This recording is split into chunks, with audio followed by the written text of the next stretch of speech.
नमस्कार। आज अपने जियोग्राफी सेकंड सेमेस्टर का सिलेबस जानेंगे, जिसकी पहली किताब लगती है भौतिक भूगोल, जिसका अपने सेकंड सेमेस्टर के अंतर्गत लगता है जलवायु व समुद्र विज्ञान और है वायुमंडल।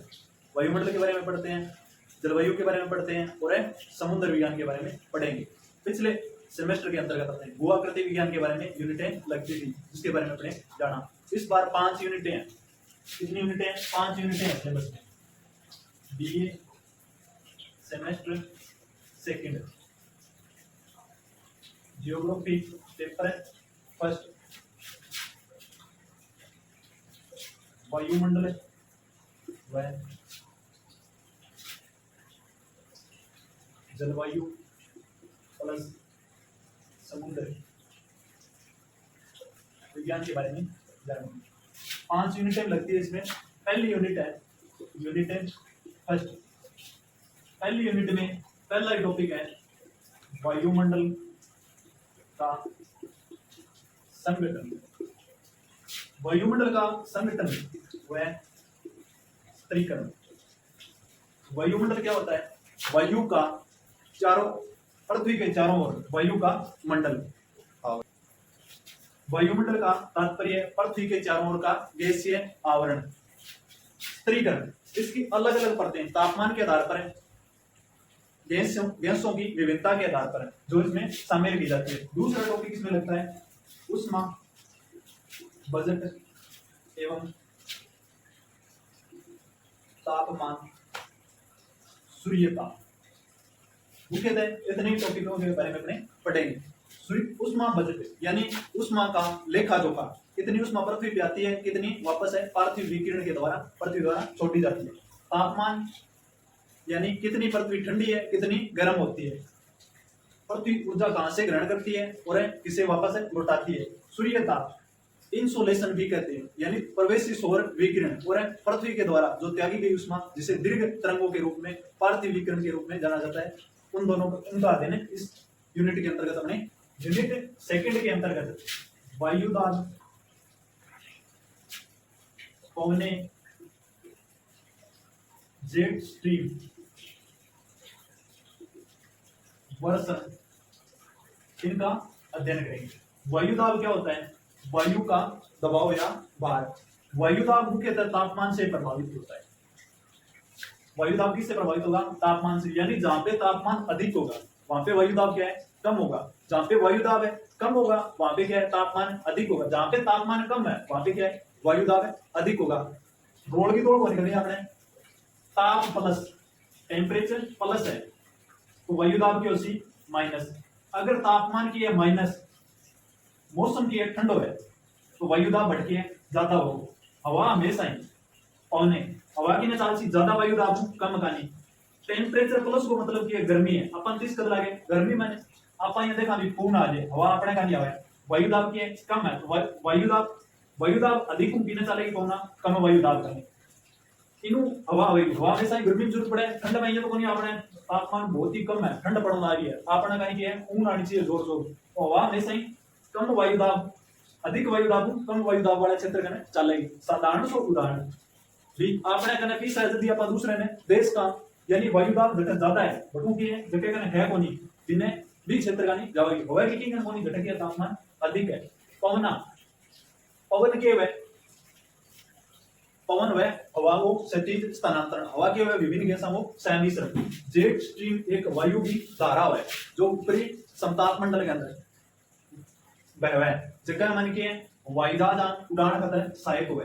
एक वर्षण, वर्षण के वर्षा है पर्वत के द्वारा वर्षा किया और लाई है, सैमनीय वर्षा किया इनके बारे में आप अध्ययन करा। अब इन बाद में आगे मुख्य टॉपिक है यूनिट नंबर 3। इसमें वायु राशियां, वातावरण, चक्रवात। चक्रवात दो प्रकार के पढ़ने हैं इसमें, उष्ण कटिबंधीय व शीतोष्ण कटिबंधीय। उष्ण कटिबंधीय जो गर्म क्षेत्रों में आते हैं, शीतोष्ण कटिबंधीय चक्रवात जो ठंडे क्षेत्रों में या मध्य अक्षांशीय क्षेत्रों में आते हैं। वातावरण क्या होता है? दो विभिन्न स्वभाव वाली वायु राशियां आकर मिलती है, जिस क्षेत्र में उसे वातावरण कहते हैं। वायु राशि, वायु की बहुत बड़ी मात्रा को वायु राशि कहा जाता है। इसके अलावा जलवायु का वर्गीकरण को पेन के अनुसार पढ़ना है। एक कॉन्स्वेट लॉ लगता है, इसमें मुख्यतः इस प्रकार से पृथ्वी है, ये भूमध्य रेखीय क्षेत्र है, ये क्या है मध्य अक्षांशीय क्षेत्र है, और ये ध्रुवीय ठंडा क्षेत्र है। ए बी सी डी और ई मुख्यतः कोपेन ने 5 भागों में बांटा है। उष्णकटिबंधीय के लिए ए संकेत का प्रयोग किया है, उपोष्ण का बी, शीतोष्ण के लिए सी, और ट्रॉपिकल टुंड्रा जलवायु के लिए डी, और ध्रुवीय क्षेत्र या शीतोष्ण के लिए ई। इस प्रकार से कोड दिया हुआ है, उनके बारे में अपने डिटेल से पढ़ेंगे। वर्षा कहाँ ज्यादा होती है, कहाँ मरुस्थल है, उनके अलग अलग भिन्न संकेत है, जिससे हर बार प्रश्न पूछे जाते हैं। ये यूनिट अपने इसमें अध्ययन करेंगे। यूनिट नंबर 4, चौथी यूनिट में अपने महासागर के बारे में, समुद्र विज्ञान पहली, दूसरी और तीसरी यूनिट में वायु जलवायु के बारे में पढ़ेंगे। चौथी व पांचवी यूनिट में समुद्र के बारे में, समुद्र विज्ञान के बारे में पढ़ेंगे। इसके अंदर चौथी यूनिट में पहला टॉपिक है महासागरीय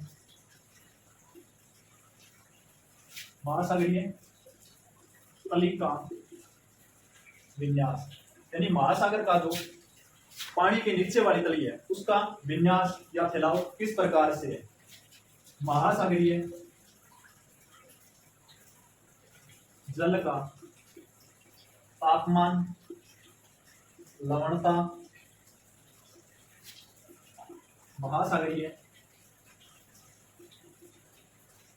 धाराएं प्लस ज्वार भाटा, यानी महासागरीय तली का विन्यास कैसा है, महाद्वीपीय मगन तट, मगन ढाल है, अगाध सागरीय मैदान, इनके बारे में जानेंगे। महासागरीय जल का तापमान कौन से चित्र में अधिक है, कौन से चित्र में कम है, लवणता कौन से चित्रों में ज्यादा है, कौन से सागरीय खाड़ी में कम है, महासागरीय धाराएं कौन सी गर्म धाराएं हैं, कौन सी ठंडी धाराएं हैं, एल निनो ला निनो, इनके बारे में पढ़ेंगे। ज्वार भाटा, इसके बारे में विश्व का सबसे ऊंचा ज्वार अंडी की खाड़ी में, निम्न लघु ज्वार, दीर्घ ज्वार, इनके बारे में पढ़ेंगे। इसके बाद में यूनिट नंबर है 5,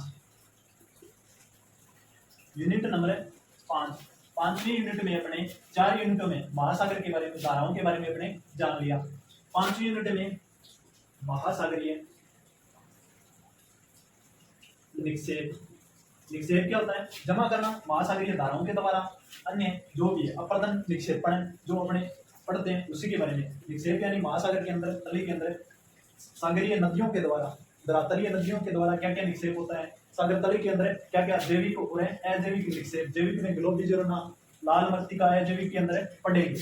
इसके अलावा परवाल भित्तियां, प्रकार और परवाल भित्तियों से संबंधित सिद्धांत, परवाल भित्तियों से संबंधित सिद्धांत, एटोल प्रकार है, रोधी का परवाल भित्ति, ये इसमें परवाल के प्रकार में पढ़ेंगे।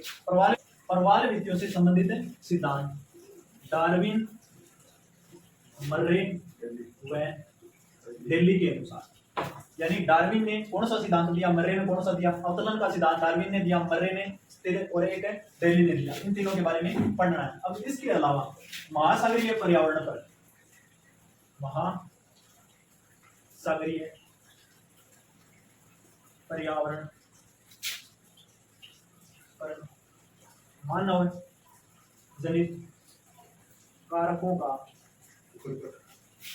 प्रभाव, लास्ट टॉपिक बनाए, यानी मानव के कौन कौन से कारक है जो महासागरीय पर्यावरण को प्रभावित करने हैं, उनके बारे में और पढ़ेंगे। यानी कुल मिलाकर जलवायु विज्ञान के बारे में और समुद्र विज्ञान के बारे में लास्ट वाली 2 यूनिट, चौथी और पांचवी समुद्र विज्ञान के बारे में और पहली 3 यूनिटें जलवायु के बारे में पढ़नी है।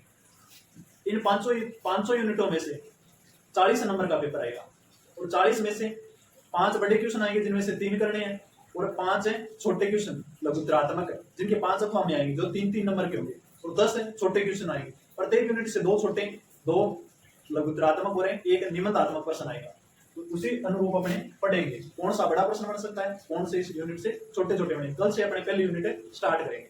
धन्यवाद।